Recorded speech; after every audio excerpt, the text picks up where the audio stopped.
Pak Casmudi, lelaki sepuh dengan punggung sedikit membungkuk. Pagi itu, beliau berhenti melangkah ketika melewati pesarian desa. Udara di pesarian tua desa itu terasa lebih dingin dari biasanya, menusuk sampai ke tulang. Embun masih menggantung di daun kamboja, dan tanah merah di antara nisan-nisan lama tampak basah seperti baru saja diaduk semalam. Awalnya beliau mengira matanya yang sudah rabun mulai mempermainkannya. Di balik nisan tua tanpa nama, ada sesuatu yang tergeletak. Bentuknya tidak wajar, terlalu panjang untuk sekedar karung pupuk, terlalu kaku untuk batang kayu. Ia melangkah mendekat, setiap langkahnya terasa berat, seolah tanah kuburan menahan telapak kakinya agar tidak maju. Ketika jarak tinggal 2 meter, Pak Casmudi tersentak. Nafasnya tercekat di tenggorokan. Itu tubuh manusia, Marsito. Kemeja lusuh yang selalu dipakainya masih melekat di tubuh kurus itu. Celananya basah oleh embun dan darah yang sudah menghitam. Di sisi kepala, tepat di pelipis kiri, ada luka menganga. Darahnya menggumpal, menempel di rambut yang kusut. Mata Marsito setengah terbuka, menatap kosong ke arah nisan-nisan tua, seolah kematiannya belum selesai bercerita. Pak Casmudi mundur sempoyongan. Tangannya gemetar hebat. Ia bukan orang yang asing dengan kematian. Puluhan tahun menjaga pemakaman membuatnya terbiasa melihat jasad. Tapi ini berbeda. Marsito bukan mayat biasa. Ia warga desa. Ia dikenal semua orang. "Duh Gusti," lirihnya hampir tak bersuara. Tongkat kayu yang digenggamnya jatuh ke tanah. Pak Casmudi berbalik dan berlari tertatih keluar pemakaman. Nafasnya tersengal. Dadanya terasa mau pecah. Belum pernah seumur hidupnya ia berlari secepat itu. Tidak sampai 1 jam, pesarian tua itu dipenuhi warga. Ibu-ibu berkerudung berdiri berkelompok sambil menutup mulut, berbisik-bisik dengan mata membesar. Para lelaki menahan emosi. Sebagian menggeleng tak percaya. Anak-anak diusir menjauh, tapi rasa ingin tahu mereka lebih besar dari rasa takut. Marsito terbujur kaku di atas tikar pandan darurat. Polisi belum datang. Semua masih serba kacau. "Itu beneran Marsito?" Seseorang bertanya pelan. "Iya, bajunya itu loh, tiap hari dipakai." Marsito dikenal seluruh desa. Usianya 40 tahun. Tapi pikirannya seperti anak kecil yang tersesat di tubuh orang dewasa. Sejak kecil ia memang lain. Kadang tertawa sendiri, kadang marah tanpa sebab. Tapi Marsito tak pernah mengganggu siapapun. Ia hanya berjalan keliling kampung dari pagi sampai sore, menyapa siapa saja yang ditemuinya dengan senyum lugu. Yang paling aneh, Marsito selalu membawa uang di sakunya. Tak ada yang tahu dari mana uang itu berasal. Kadang receh, kadang lembaran puluhan ribu yang sudah lecek.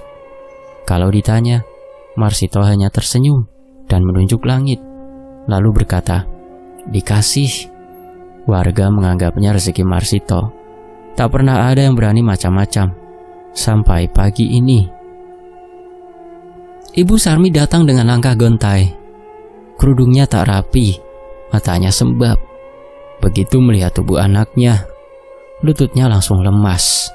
Bowo dan Sugeng, 2 kakak Marsito, sigap menopang tubuh ibunya sebelum benar-benar jatuh ke tanah. Ibu Sarmi tidak menjerit.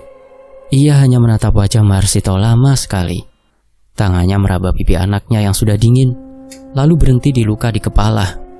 Dari matanya, air mata mengalir tanpa suara. "Dikapake sopo toleh?" gumamnya lirih, hampir seperti berdoa. Suasana menjadi sunyi, tak ada yang berani bersuara. Pak Casmudi berdiri agak jauh, wajahnya pucat. Ia merasa bersalah, seolah kedatangannya yang terlalu pagi ke pesarian menjadi saksi awal dari semua ini. Di sudut hatinya, ada perasaan tak enak yang sulit dijelaskan. Pesarian itu memang sudah lama dikenal angker. Banyak cerita beredar, tapi selama ini tak pernah ada kejadian seburuk ini. Seorang warga memberanikan diri mendekat ke Pak Casmudi. "Pak, panjenengan yakin Marsito mati di sini?" Pak Casmudi menelan ludah. "Lukanya parah, bukan jatuh, dipukul." Kata-kata itu menyebar cepat, seperti api menyambar ilalang kering. Wajah-wajah yang tadinya hanya terkejut berubah tegang. Pembunuhan. Kata itu tak pernah benar-benar hidup di desa itu.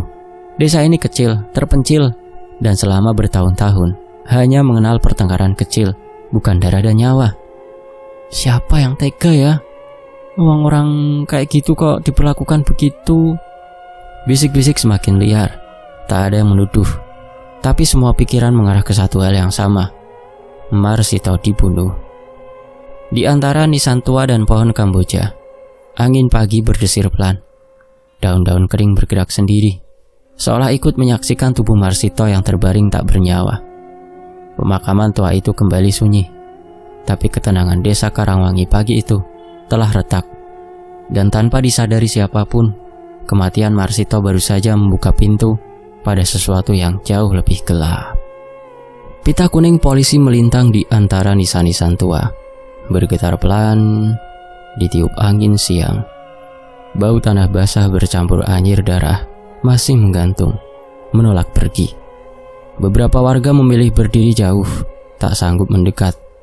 Sementara yang lain mematung, menunggu dengan dada sesak, seolah ada jawaban yang akan jatuh dari langit dan membebaskan mereka dari rasa takut yang tiba-tiba tumbuh. Petugas kepolisian bekerja tanpa banyak bicara. Kamera berbunyi singkat, catatan dibuat cepat.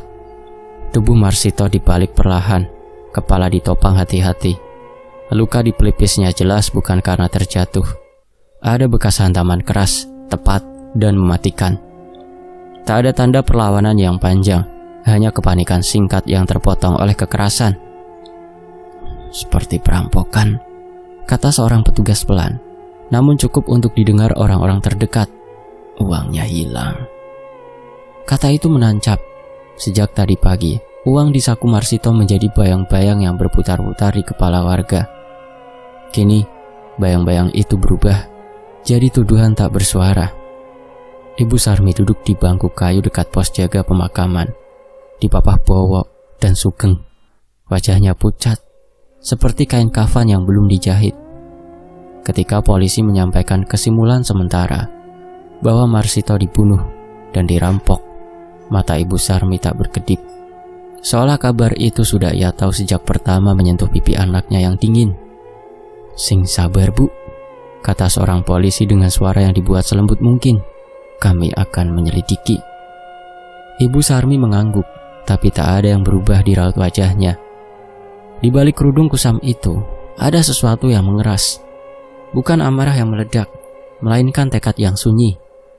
Siang itu juga, setelah dimandikan, pemakaman dilaksanakan. Tak ada tenda besar, tak ada pengeras suara, hanya tanah yang dibuka seadanya, doa-doa pendek, dan isak tangis yang tertahan. Matahari berdiri tepat di atas kepala, panasnya terasa kejam, seperti tak peduli pada duka manusia. Jenazah Marsito dimandikan di rumah duka dengan air dingin. Bowo dan Sugeng membantu. Tangan mereka gemetar setiap kali kain dibuka.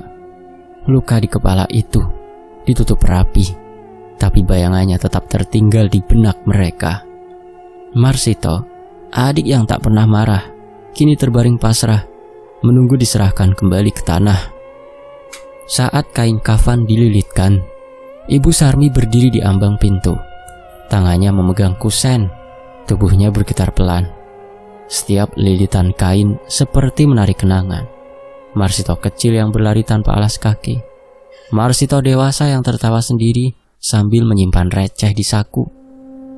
"Pelan," katanya lirih. "Pelan-pelan." Doa dipanjatkan. Kalimat-kalimat suci mengalir.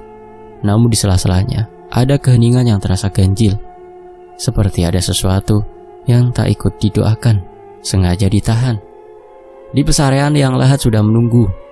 Ketika jenazah diturunkan, tanah jatuh satu persatu, suaranya tumpul. Warga menunduk, beberapa menyeka mata. Tak ada yang berani menatap terlalu lama. Menjelang akhir prosesi, ketika seharusnya tali kafan dilepas, Bowo melangkah maju. Tangannya terangkat, memberi isyarat halus. Sugeng berdiri di sampingnya, rahangnya mengeras. Mereka saling pandang singkat, bahasa yang tak membutuhkan kata. "Kang," Bowo berbisik pada petugas pemakaman, "tali kafannya jangan dilepas." Tukang gali kubur itu yang membantu tertegun. "Luluh, Mas, itu kan?" Ibu Sarmi maju setengah langkah, suaranya pelan tapi tegas. "Tolong Kang, jangan dilepas, biarkan." Ada detik yang terasa panjang. Angin berhenti. Burung-burung di pohon kamboja mendadak sunyi. Beberapa warga saling pandang. Ada yang hendak bertanya, tapi urung. Keputusan itu jelas menyimpang dari kebiasaan, namun tak ada yang cukup berani menentang seseorang ibu yang baru saja kehilangan anaknya dengan cara sekejam itu. Akhirnya, jenazah ditimbun tanah tanpa melepas ikatan tali kafan. Ketika tanah diratakan, Ibu Sarmi menutup mata, bibirnya bergerak, bukan melafalkan doa yang biasa. Kata-kata itu terlalu pelan untuk didengar siapapun, tapi Bowo dan Sugeng tahu ibunya sedang berbicara pada Marsito. "Yen pancen kowe didolimi, golekno sing salah, nanging ojo bali marang ibu yo le," bisiknya. Air mata jatuh, membasahi tanah kubur yang masih merah. Pemakaman selesai, warga pulang dengan langkah berat, membawa pulang lebih dari sekedar duka. Ada pertanyaan yang tak terjawab dan keputusan yang diam-diam mengubah arah segalanya. Di rumah duka, suasana sunyi. Bowo duduk di lantai, punggungnya bersandar ke dinding. Sugeng menuang air, tangannya gemetar. Ibu Sarmi duduk di tengah menatap kosong. "Kita benar, Bu?" tanya Sugeng akhirnya. Suaranya pecah. Ibu Sarmi menghela nafas panjang. "Ibu orang duwe apa-apa meneh. Neng, yen keadilan ora teko saka wong urip, muga Gusti paring dalan liyane." Tak ada lagi kata. Keputusan itu telah diambil, bukan dengan teriakan, melainkan dengan kesunyian yang mantap. Di luar, matahari mulai condong ke barat. Desa itu tampak seperti biasa, namun di balik dinding-dinding rumah, di antara bisik doa dan tatap mata yang saling curiga, ada sesuatu yang telah dilepas, bukan tali kafan, melainkan harapan sunyi agar kebenaran menemukan jalannya sendiri. Hari-hari berikutnya, ketukan pertama terdengar saat Nining baru saja mematikan lampu dapur. Bukan ketukan keras, hanya dok, dok, pelan, seperti jari yang ragu menyentuh kayu. Nining membeku di tempat. Jam dinding menunjukkan pukul 9 lewat lebih sedikit. Di desa itu jam segitu biasanya sudah sunyi. Tak ada tamu, apalagi di rumahnya yang berdiri paling dekat dengan pemakaman tua. "Siapa?" tanyanya setengah berbisik.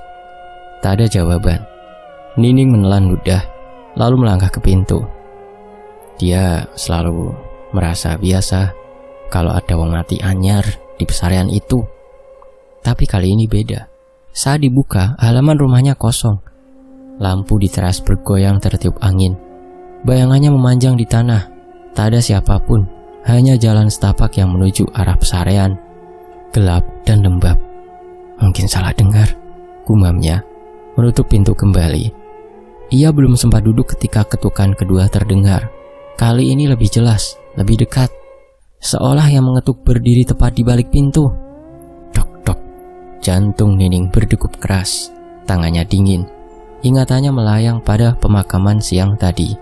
Tanah merah, doa pendek, dan keputusan keluarga Marsito yang sejak sore sudah jadi bisik-bisik. Ia mencoba mengusir pikiran itu, meyakinkan diri bahwa ketakutan hanya ulah perasaan. Dengan langkah ragu, ia membuka pintu untuk kedua kalinya. Kosong. Tak ada orang, tak ada bayangan bergerak. Tapi entah kenapa, udara di depan rumah terasa lebih dekat. Seperti ada yang baru saja pergi, meninggalkan dingin yang menempel di kulit. Nining menutup pintu lebih cepat kali ini. Punggungnya bersandar di kayu. Nafasnya tak beraturan. Ia hampir saja membaca doa ketika ketukan ketiga datang. Kali ini pintu tergetar. Duk duk duk duk. Nining memejamkan mata.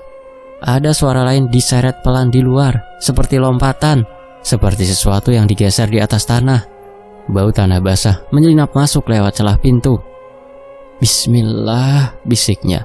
Pintu dibuka. Sosok itu berdiri tepat di depannya. Putih, tegak, terikat. Kain kafan membungkus tubuh kurus itu.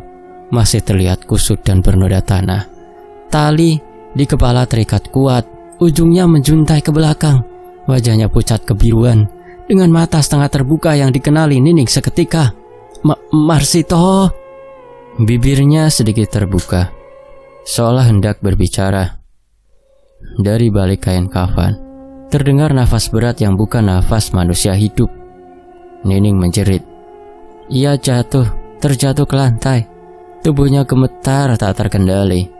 Saat berani mengangkat kepala kembali, pintu sudah terbuka lebar, dan halaman itu kosong. Sosok putih itu lenyap, meninggalkan bau anyir yang membuat perutnya mual. Jeritan Nining membangunkan tetangga.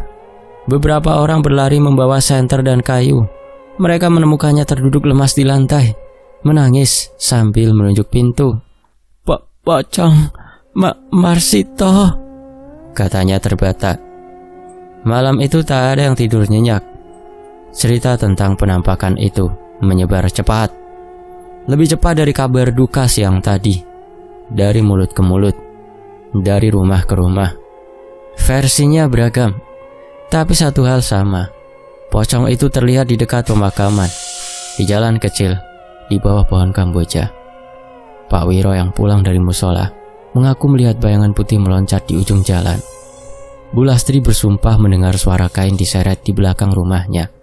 Bahkan seorang remaja yang biasanya berani pulang dengan wajah pucat setelah melihat sesuatu berdiri di sawah, diam, tak bergerak. Desa itu berubah dalam satu malam. Lampu-lampu dipadamkan lebih awal, pintu dikunci rapat. Anak-anak dilarang keluar rumah setelah maghrib. Doa-doa dibaca lebih panjang, lebih keras, tapi ketakutan tetap merembes, seperti air yang mencari celah. Arwah Marsito belum tenang, kata seseorang. Talinya belum dilepas, sahut yang lain dengan suara lebih pelan, seolah takut didengar.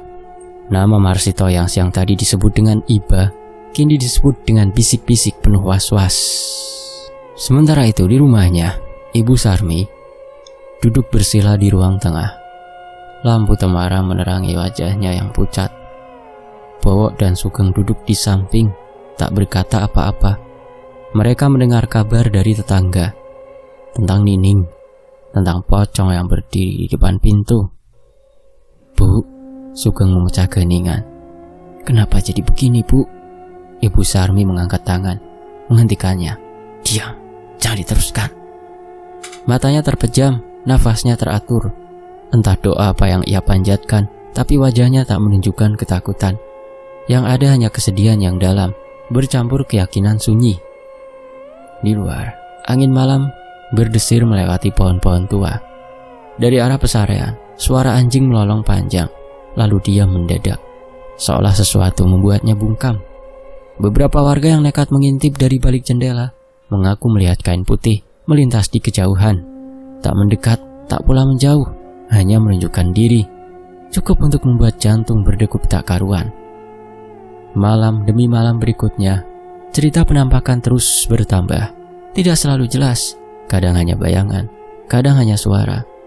Tapi selalu ada satu kesamaan, munculnya rasa bersalah yang menggantung di udara, seperti kabut yang tak mau hilang. Tak ada yang berani menyebut nama pelaku, tapi di dalam hati masing-masing muncul pertanyaan yang sama. Jika Marsito benar kembali, untuk apa ia datang dan kepada siapa ia akan berhenti? Di waktu yang lain, ketukan bambu ronda, tong tong pret, terdengar lebih cepat saat malam turun. Tong tong tong tong tong tong tong. Bukan iramanya yang berubah, melainkan kode bahwa ada peristiwa yang sangat mengerikan. Jarak para peronda malam yang makin pendek setiap kali melewati rumah kepala desa. Disitulah cerita-cerita mulai berbelok arah. Orang-orang bilang pocong itu tak lagi sekedar menampakkan diri di pinggir makam setelah menunjukkan diri kepada neneng. Kini, pocong itu sering terlihat di jalan sempit menuju rumah Pak Harto Wibisono. Rumah paling terang, paling rapi, dan paling dijaga wibawanya di desa itu. Isu itu meletup pelan, lalu mengembang. Di warung kopi, di teras rumah, di sudut musola setelah sholat isya, tak ada yang berani menuduh. Tapi bisik-bisik menyusun dirinya sendiri. Setiap kalimat menggantung, seolah menunggu dilengkapi oleh kesimpulan yang sama. Kenapa selalu ke arah sana? Masa kebetulan terus? Sebenarnya pocong itu nyari siapa ya? Pak Harto merasakannya. Tatapan warga berubah lebih cepat menghindar, lebih cepat pula menghakimi. Ia tetap menyapa dengan senyum yang terlatih, suara yang tegas dan menenangkan. Jangan termakan kabar, katanya di balai desa. Ini desa kita, jangan rusak dengan prasangka. Ia bicara tentang ketertiban, tentang doa, tentang kesabaran. Kata-katanya rapi, wibawanya utuh.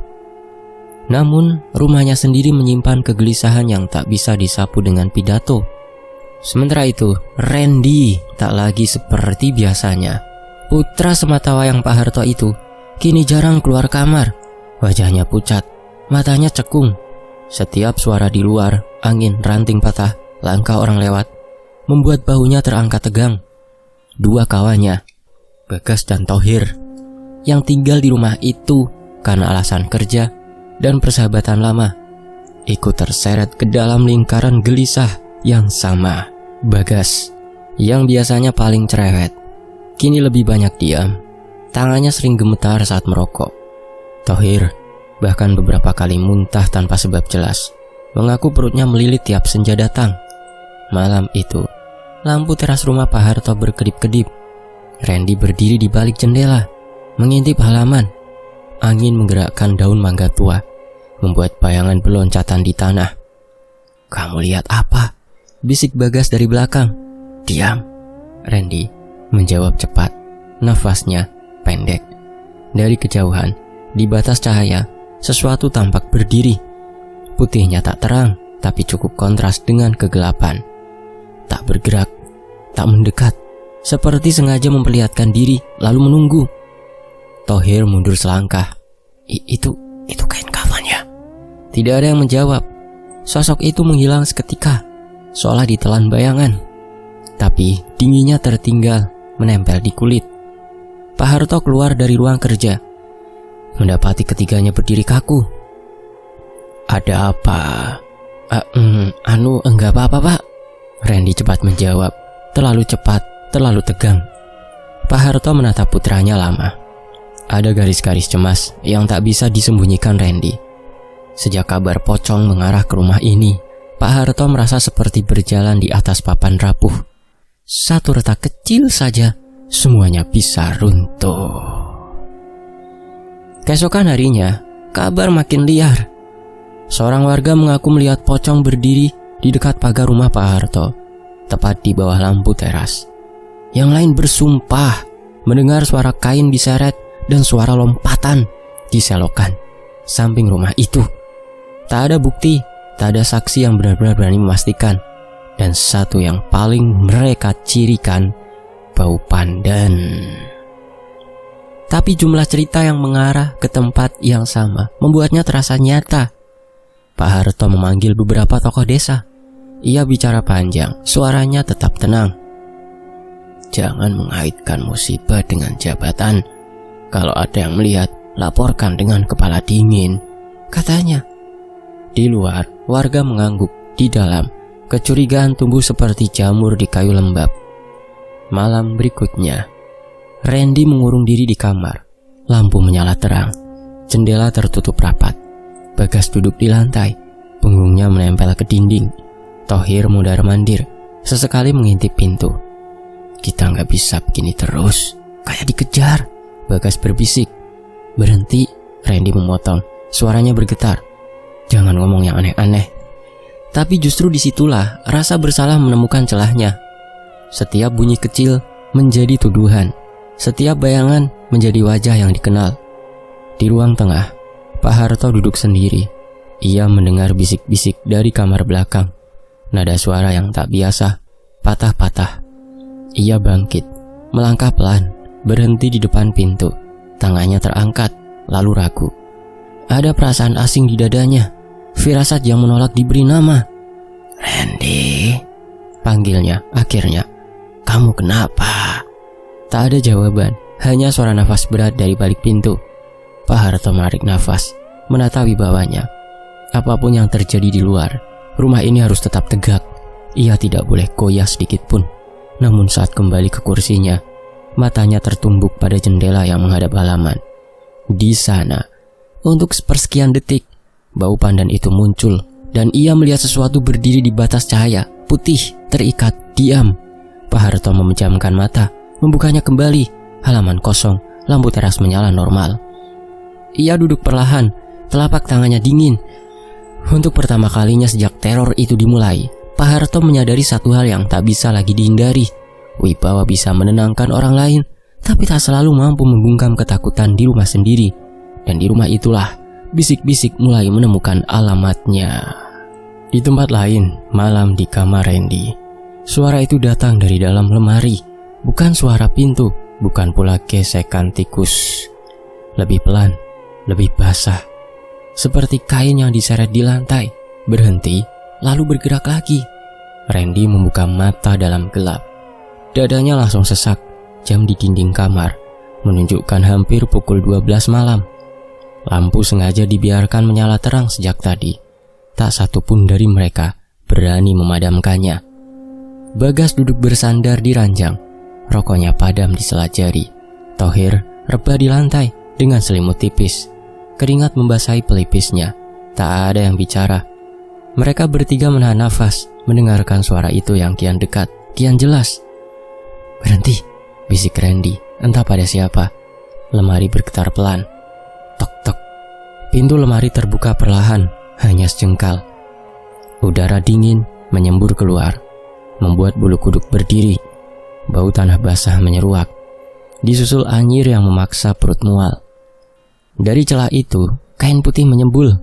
Bukan kain bersih, kusut, bernoda tanah merah, dengan ikatan yang masih terpasang di kepala. Sosok itu melompat keluar, tak tinggi, tidak cepat, namun cukup untuk membuat jantung mereka seperti diremas. Pocong itu berdiri di tengah kamar.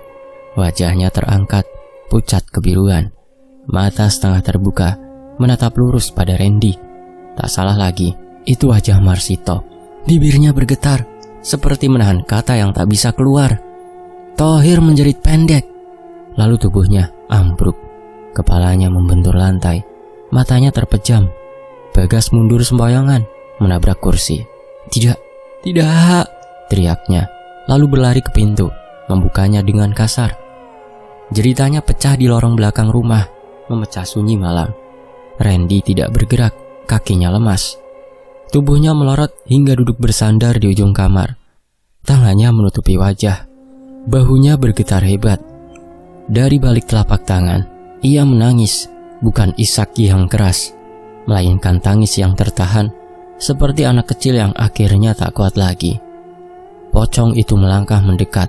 Setiap lompatan kecilnya meninggalkan bekas basah di lantai. Saat jaraknya tinggal sejengkal, kepala itu miring sedikit. Mata Marsito menatap Randy lebih lama, lebih dalam, seolah mencari pengakuan. "Kenapa?"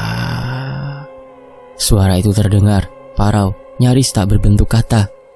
Randy menjerit, menutup telinganya.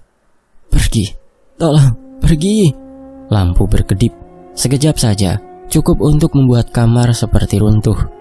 Saat cahaya kembali stabil, sosok itu lenyap, hanya bau tanah yang tertinggal dan bekas lembab di lantai. Langkah kaki berlari mendekat. Pak Harto menerobos lorong, nafasnya terengah.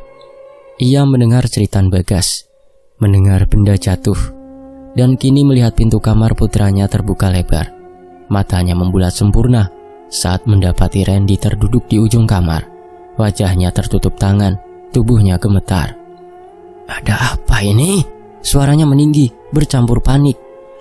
Ia melihat Thohir tergeletak tak sadarkan diri.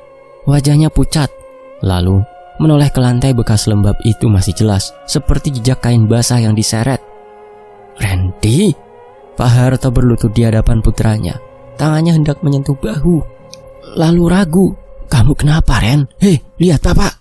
Randy menggeleng keras, tangisnya pecah. Aku sudah gak kuat, Pak. Pak Harto menelan ludah. Di dadanya ada sesuatu yang runtuh perlahan. Ia memeriksa Thohir sekilas, memastikan nafasnya masih ada, lalu kembali menatap Randy. Tarik nafas pelan, dengar Bapak. Randy menurunkan tangan, wajahnya basah air mata. Matanya merah dan kosong. Dia datang, Pak, ke kamar. Dia ngeliatin aku. Pak Harto memejamkan mata sejenak. Kata-kata itu menamparnya lebih keras dari jeritan manapun. Ia membuka mata, menatap putranya dengan sorot yang berusaha tegar. Siapa yang datang? Randy terdiam, bibirnya bergetar, rahangnya mengeras. Dari luar, terdengar suara warga yang terbangun oleh jeritan Bagas. Lampu-lampu menyala. Bisik-bisik mulai berkumpul di halaman. Pak Harto meraih bahu Randy. Kali ini tak ragu. Genggamannya hangat, kuat. Randy, katanya pelan tapi tegas. Kalau ada yang kamu sembunyikan, sekarang waktunya kamu perlihatkan. Randy terisak. Aku takut, Pak. Takut itu wajar, sahut Pak Harto. Tapi kebohongan lebih menakutkan. Kalau kamu pernah berbuat salah, Bapak harus tahu. Demi kamu. Randy menunduk. Tangisnya mereda menjadi nafas patah-patah. Di kepalanya, tatapan Marsito berputar-putar. Semakin dekat, semakin berat. Ia mengepalkan tangan, kuku menancap ke telapak. Pak Harto menunggu. Tak mendesak, namun sorot matanya tak bergeser sedikit pun. Pengakuan. Kata-kata itu akhirnya jatuh juga. Bukan meledak, bukan dimuntahkan dengan lantang, melainkan luruh satu persatu dari mulut Randy yang gemetar.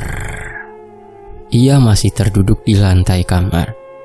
Punggungnya menempel dinding, sementara Pak Harto berlutut di hadapannya. Lampu menyala terang, tapi wajah Randy tetap tampak seperti diselimuti bayangan. Aku yang mulai, Pak, ucapnya terputus-putus. Uangnya Marsito. Pak Harto menegang, nafasnya tertahan. Apa maksudmu?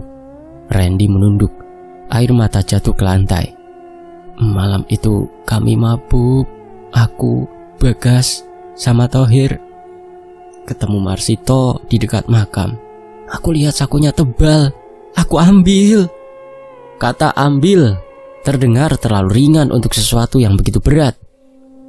Dia melawan, Pak, lanjut Randy, suaranya serak. Dia teriak, aku panik. Aku dorong dia jatuh. Pak Harto menggenggam lututnya sendiri. Ruangan terasa berputar pelan. Terus? Tanyanya hampir tak bersuara.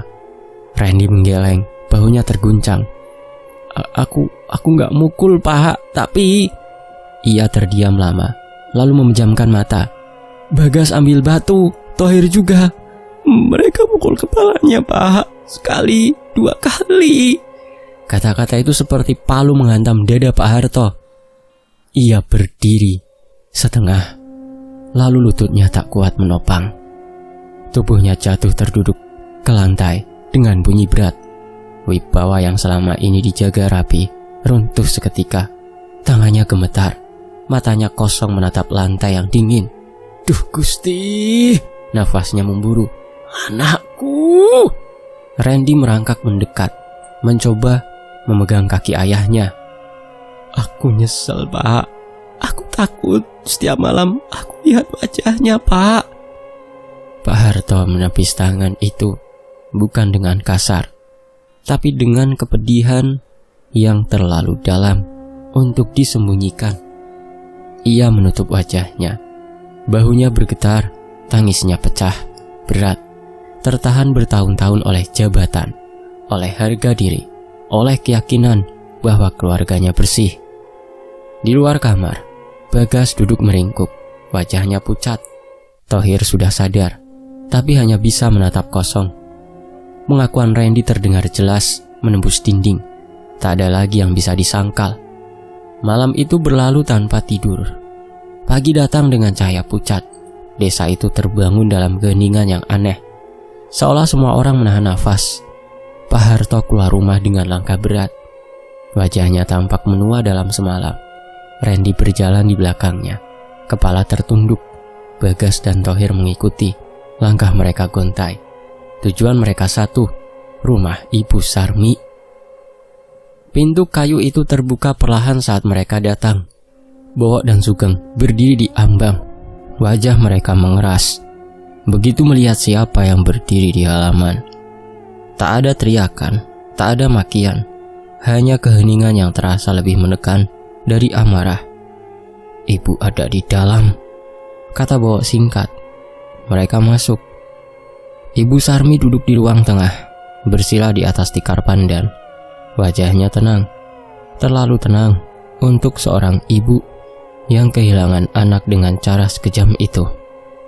Matanya menatap lurus ke depan, seolah sudah tahu apa yang akan terjadi.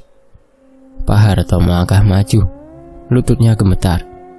Untuk pertama kalinya sejak menjabat kepala desa, ia menundukkan kepala sedalam-dalamnya.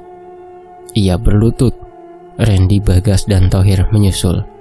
3 pemuda itu berlutut di hadapan seorang ibu yang tak berkata apa-apa. Air mata jatuh ke lantai, bercampur debu. "Kami salah, Bu," suara Randy pecah. "Kami yang bikin Marsito meninggal.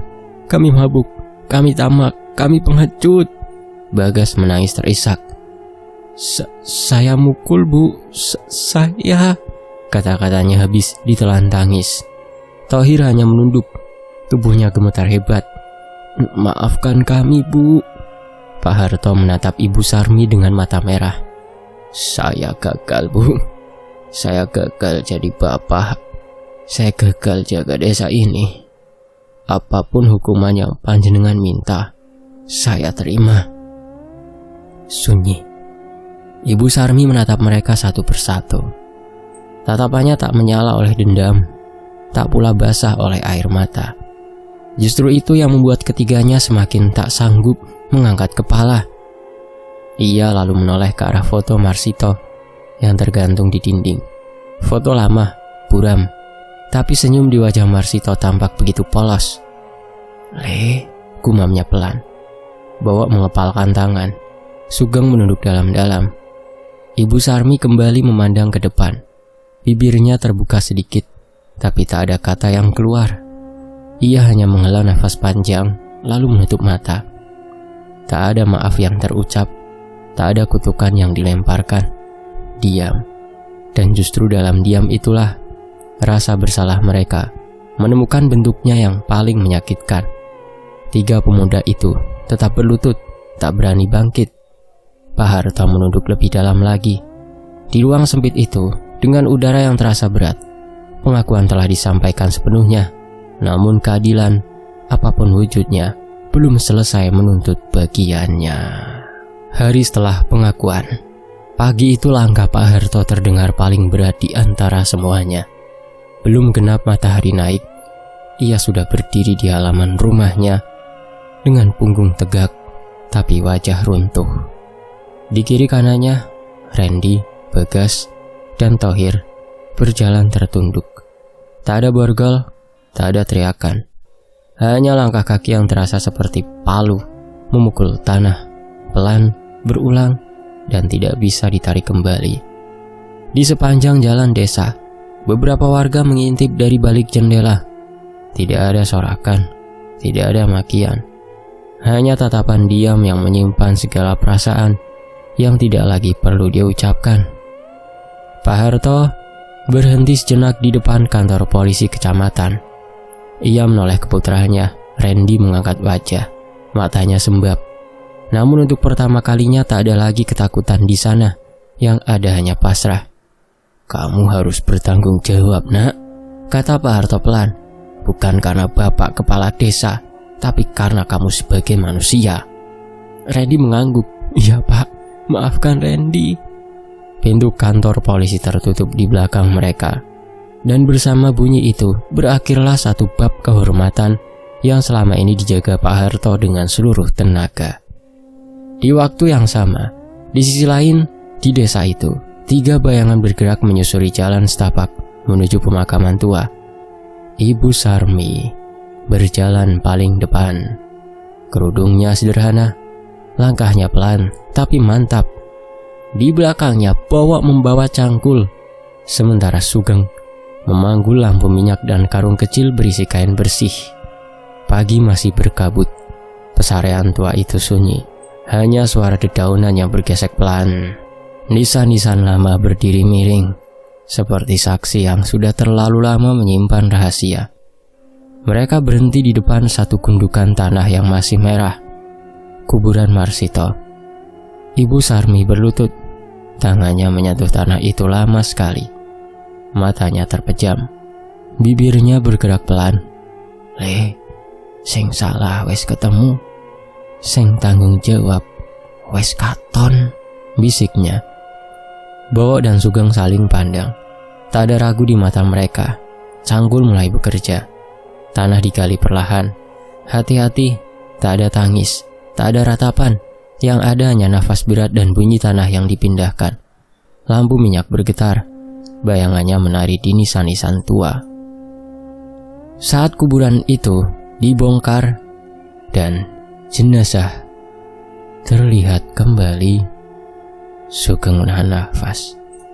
Bau tanah basah menyergap, bercampur dingin yang merayap ke tulang. Mereka membuka penutupnya. Mayat Marsito masih terbungkus kafan. Tali di kepala dan kaki masih terikat. Seperti terakhir kali ia diturunkan ke tanah. Ibu Sarmi mendekat. Tangannya gemetar, tapi matanya tenang. Ia membuka simpul tali itu perlahan. Satu persatu. Setiap tarikan terasa seperti melepaskan sesuatu yang selama ini mengikat udara desa. "Wes le, saiki turu sing tenang yo," ucapnya lirih. Ketika tali terakhir terlepas, angin berhembus lebih kuat. Lampu minyak bergoyang, hampir padam, lalu kembali menyala. Bowo merasakan dadanya longgar, seperti beban lama yang akhirnya jatuh. Tak ada penampakan, tak ada suara aneh. Hanya keheningan yang terasa, ringan. Mereka menutup kembali peti itu dan menguburnya seperti semula. Tanah diratakan, nisan ditegakkan sedikit. Di atasnya, Ibu Sarmi menaburkan bunga seadanya.